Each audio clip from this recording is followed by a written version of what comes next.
4 лица го загубија животот во тешка сообраќајна несреќа што синоќа се случила на Скопската обиколница во близина на Радишани. Несреќата се случила некаде пред полноќ. На местото веднаш интервенирале екипи на полицијата, противпожарната служба и итната медицинска помош.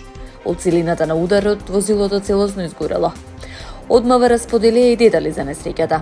На 21 мај во 23 часот во СВР Скопје е пријавено дека на обиколница на град Скопје помеѓу надвозникот Визбегово и Клучката Мирковци 76-годишниот ББ од Косово, управувајќи товарно возило влекач МАН со полуприколка со косовски национални ознаки, изгубил контрола над возилото и со него преминал преку металната ограда во спротивната насока на автопатот, при што се судрил со патничко возило БМВ со скопски регистарски ознаки, управувано од 51 годишниот РВ од Скопје.